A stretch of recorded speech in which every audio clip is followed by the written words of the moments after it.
For those of you who have not seen my videos, what I am doing is comparing bits and pieces of high technology with bits and pieces of the natural universe, for you to see with your own eyes that the universe is not as empty and as meaningless as it appears to be, but only to the untrained eye. Let us cast our eyes at the planets in our solar system as we compare these planets to multi-sensor and camera units and arrays of all varieties, including multispectral and hyperspectral sensor and camera arrays that are used in satellites and on aircraft and in microscopes and telescopes and other types of optical and infrared and UV and related sensing and camera equipment. This equipment has a special resemblance to the outer gas giant planets of Saturn, Jupiter, Uranus, and Neptune. As we can see in these true and false color photographs of the gas giant planets, compared to this technology that I am data bursting you so as not to get hung up, while also enabling me to show you everything I have within reason on this particular subject, while also showcasing the number and magnitude of external and internal similarities between the planets and these technologies that have been developed within the last few decades by scientists and engineers.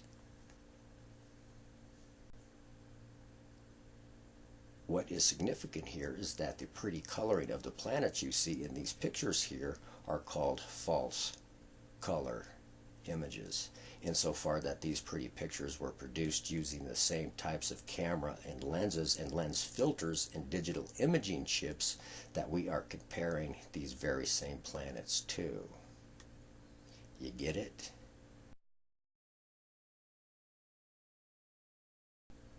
This includes ultraviolet and infrared cameras and sensors, lenses, and filters in no particular order, including light pollution filters, which includes what are called methane band lens filters and sensors and so forth, that are all mirror images of the planets we are comparing them to, especially when we consider the similarities in coloring and chemical compositions, with the atmospheres of the respective planets playing their roles as lens filters of some kind. So it seems, with the colors of the planets also corresponding to the colors of camera lenses and filters and optical sensors. And where I am going in this video, by the way, as I let these comparisons speak for themselves for now, is that I have a theory that our universe is a technological megaplex that is made of bits and pieces of technology, like our solar system, which is in part, I believe, some kind of shape-shifting biological imaging device, among other roles, with the Earth and ourselves being target objects of this device. And I think I can convince you of this if you watch this and other videos I have made. In the meantime, the similarities in the comparisons in color extend to the colorful bands of gas swirling within the atmospheres of Saturn and Jupiter, plus the rings of rock, ice, and dust, and so forth, that encircle all four gas giant planets, as respectively compared to these multispectral camera, lens, filter chips, and sensor chips, whereby the respective color bands of gas and dust and other matter that we see swirling and orbiting around the gas giants are nearly identical to the color bands in these multispectral and hyperspectral color filters, digital sensors, and imaging chips like these here, with each color band being sensitive to its unique color spectra. That the planets are some kind of lenses or cameras. They definitely could fall into that category. Not only is the language and dynamics of planetary and lunar physics and chemistry the same as the language and dynamics of the technologies that we are comparing the planets and moons to, but the colors are also the same. The chemical compositions are the same. This includes these multispectral and hyperspectral digital imaging sensor chips that have all but replaced film, well, not entirely, which includes CMOS and CCD and DSLR chips that are used in the sensor and camera equipment that you have already seen, and some of which you are getting ready to see. The acronyms for these chips respectively stand for Charged Coupled Device, Complementary Metal Oxide Semiconductor, and Digital Lens Reflex, all of which are semiconductors of electricity, just like the planets and moons in our solar system, with lots of silicon in their chemical makeup, which is a semiconductor of electricity. The planets are also charged, so is the moon, which is something that I will get to shortly. I am not going to elaborate on these chips except to say that they convert photons to electrons, and they serve as a substitute for old-fashioned film and cameras and imaging equipment. And they produce higher resolution images than traditional camera film.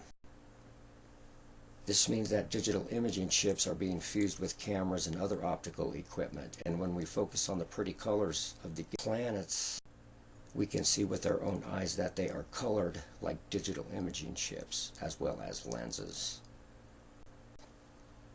Optical and electronic equipment is also made with hydrogen, helium, and methane, which are abundant in the atmospheres of the gas giant planets as well as in Mars, but hardly in Venus, which is interesting when we respectively compare them to these methane band light pollution filters, as well as these hyperspectral camera and sensor units. The respective true and false color images of the planets that we are looking at, the colors are mirror images of the colors of this methane band filter equipment and lens equipment, including UV and IR cut equipment plus other optical equipment.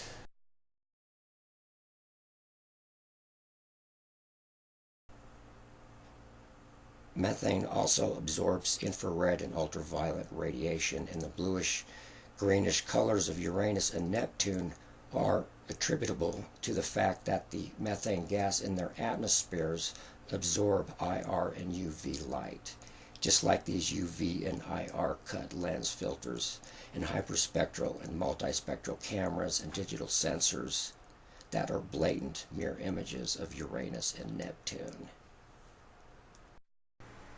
Now the true color and false color images of the planets that you see were taken with the types of lens equipment, camera equipment, and digital imaging chip equipment that we see. So what is going on here is that we are, as a race, observing the universe using the same technology that the universe is imaging the universe with.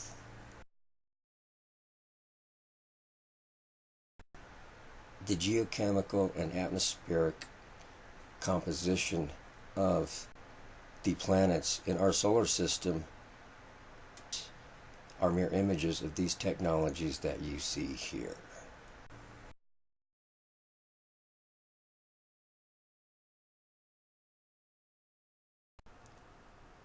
And all the planets are charged, and so is the moon, in a dynamic that I am not going to elaborate on, except to say that the language and dynamics appear to be identical to the language and dynamics of charged coupled devices,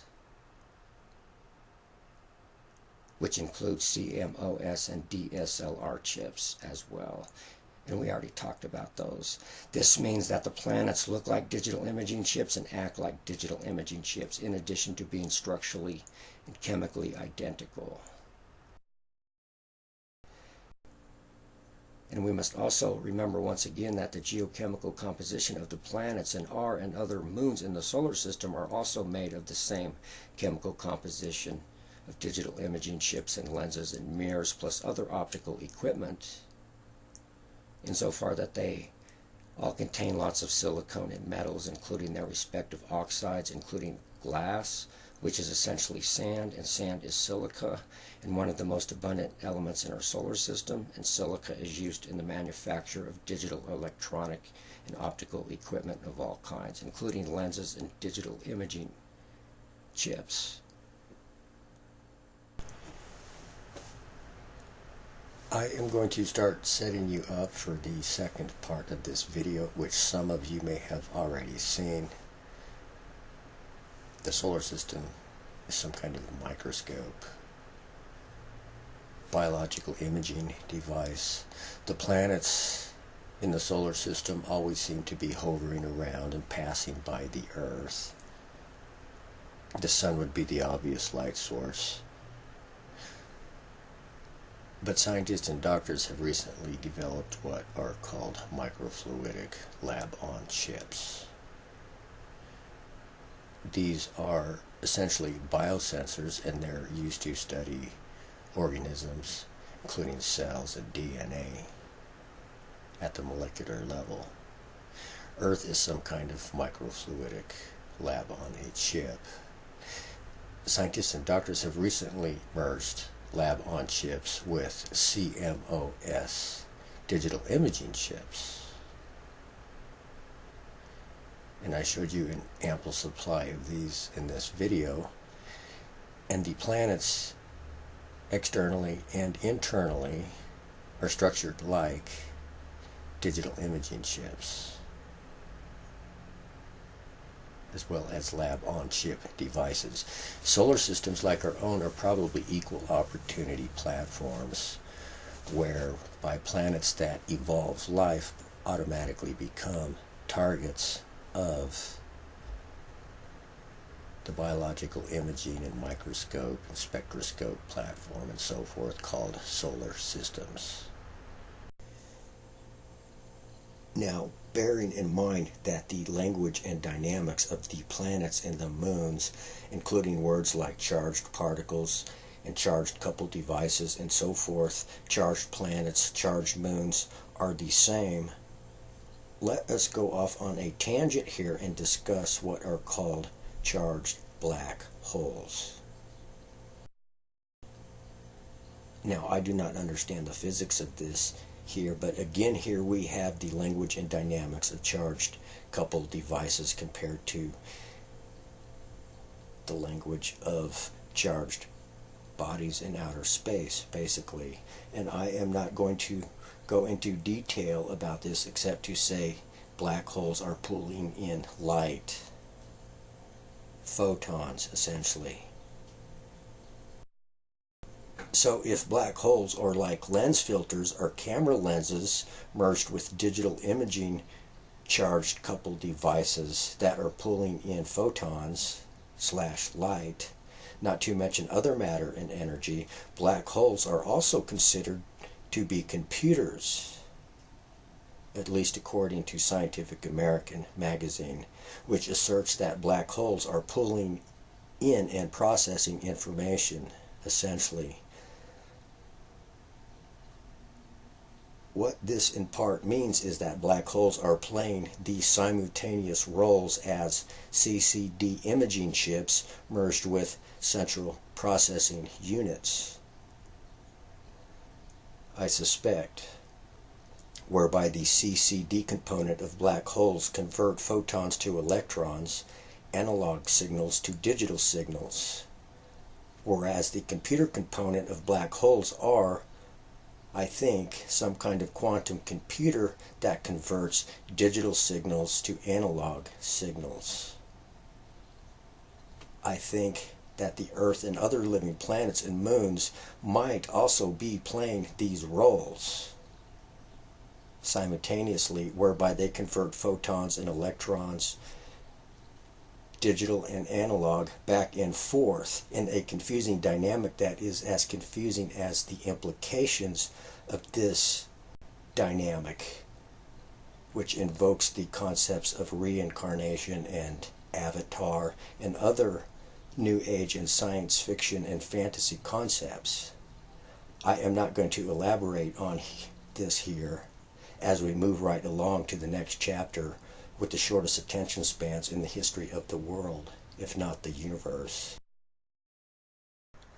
And it doesn't matter if the Earth is round or flat, because either way, the layers of the Earth and other planets and the moons in our solar system, and probably other solar systems, are identical to the technologies you see here, including semiconductor, computer chips, digital imaging and biosensor chips, antenna chips, and other technologies that can be spherical or flat, with me using both types in this video and with no effort being made to differentiate or explain each and every detail.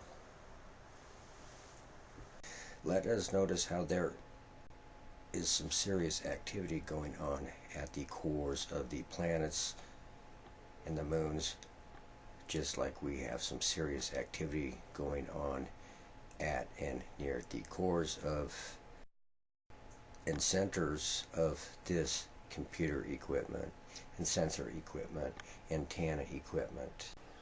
The cores of the living planets and moons are called geodynamos, and I am not going to include a bunch of pictures because it will break up the cadence, but the rotations and churning movements of these geodynamos are instrumental in producing electromagnetic fields, just like the electromagnetic fields produced by the electronic and optical equipment we are looking at in this video. It is also significant that the geological layers and respective geochemical and atmospheric chemical compositions of the planets and moons in ours and other solar systems are more or less identical to these technologies we are comparing them to, all of which are made with various amounts of silicon, silicon oxide and dioxide, plus iron, magnesium, aluminum, titanium, germanium, basalt, plus other metals and crystals, including what are called rare earth metals like neodymium, lanthanum, cerium, terbium, and all the rest that are used in the production of state-of-the-art electronic and optical equipment of any kind. And this includes hydrogen, helium, and methane, plus other gases that are respectively abundant in the crust and atmospheres of the planets and moons in solar systems throughout the universe. The internal and external structure and dynamics of these technologies are mere images of the internal and external structure and dynamics of the living planets and moons. Let us bear in mind that these technologies that you are looking at are electromagnetized. Key words: electromagnetism. The living planets and moons are also electromagnetically active, just like these technologies that we see here. Now, I don't claim to absolutely know that the planets and moons are indeed technology, with their cores being some kind of computers or sensors and lens structures, but they sure look and act like the parts, including these digital imaging chips and lens structures, including charged coupled devices and complementary oxide semiconductors, aka CCD and CMOS chips. But what is significant here, and this is especially significant, is that CMOS digital imaging chips have been merged with what are called laboratory on-chip devices. Lab-on-chip devices are just another type of sensor out of many types that are used by doctors and scientists to study and manipulate DNA, cells, and particulates at the microscopic level. This type of sensor includes what are called digital microfluidic lab-on-chip biosensors, which fall into the category of semiconductors, and Earth is a semiconductor that is largely made of water. The other planets are semiconductors too. And spitting images of these lab-on-chip devices, whether or not the Earth and the other planets be round or flat. With regard to Earth's relationship to the Sun and the Moon, the Earth could be any of these technologies you see here. The same could be said of the other planets for that matter, including optical and photonic semiconductor, color sensors and biosensor chips, and camera and lens structures, as well as lens antennas, and other technologies that involve a visible or invisible light source of some kind. This includes what are called optofluidic biosensors. I personally think that our and other solar systems are combinations of the technologies you see in this video, but more sophisticated. And there are no two ways about the fact that the radiation from the sun is bombarding the Earth with hard radiation like gamma radiation, including X radiation, that is passing through the Earth and through its life forms as well, along with neutrinos from the sun, not unlike the dynamics of these technologies you see here, including biosensors and lens structures and camera and digital imaging chips, photonic computer chips, and other semiconductors, which include biosensors, including lab-on-chip biosensors, which are made with lots of silicone, by the way. And silicone is one of the most abundant elements in the planets, including the Earth. The radiation from the sun might be picking up information on the life forms on its way through these life forms into the crust of the Earth. The relationship between the Earth and the sun could render Earth any of these technologies that we see here, including computer technology, lab-on-chip biosensor technology, and a long list of other technologies. And when we include the cores of the planets like the Earth, this changes the equation to something more sophisticated. Now the cores, I think, are some kind of ultra-sophisticated sensor nodes, lens nodes, computer nodes, including hyperlens nodes. The interior of the Earth may be picking up information, electromagnetic information, from the electromagnetic fields produced by Earth's life forms. This technology that the planets are made of is so sophisticated that we do not even recognize it as technology.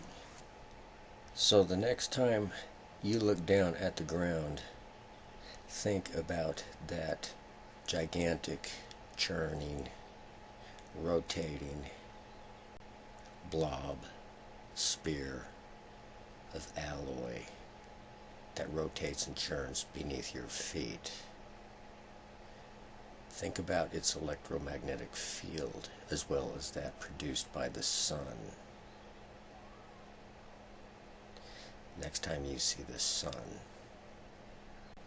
think about the sun, think about the Earth, think about the moon. Next time you look above your head and look at the sun and the moon, think of them as some kind of lenses or cameras or source of light for these technologies that we see here, especially with regard to the sun, or even perhaps the light reflected from the sun. But either way, the Earth appears to be some kind of biological chip, biochip, laboratory on a chip merged with a computer chip. And the solar systems are probably equal opportunity machines insofar that planets that evolve life automatically become targets of the observation platform we call a solar system. Now the outer planets may be too far away to be picking up optical and or magnetic information from the organisms on the Earth, but I think I am making my point with these comparisons of the dynamics of our solar system with this microscope and spectroscope equipment. But the solar system, I think, is also some kind of communication array, bearing in mind that the planets are antennas. And of course, the solar system is also some kind of centralized Wi-Fi array, with the sun or the earth being the router, or the server for that matter, because it really doesn't matter whether the earth is the center of the solar system or whether the sun is the center of the solar system. The fact of the matter is the solar system is in part organized like a communications network, a Wi-Fi network, a computer network, a tracking network, a data acquisition network, plus a 3D camera network. And I could go on and on and on, but here are some more examples of the internal and external structures of the planets compared with technology. And there is no denying the similarities. And my theory is that we live in a empty, void, godless universe, or we live in a universe that is built of bits and pieces of technology, and a universe that is thriving with life, with the galaxies and the planets and living moons being platforms or substrates for these life forms to exist on. And that's not even the half of it. I am going to conclude this video by saying that not only is the Earth a laboratory on a chip, but the Earth is a laboratory on a chip inside the laboratory on a chip or disk we call the Milky Way galaxy. And scientists and doctors have recently merged centrifugal microfluidic lab-on-disk biosensors with microsphere biosensors. And so we have a system of a big sensor harboring a little sensor inside of a big sensor.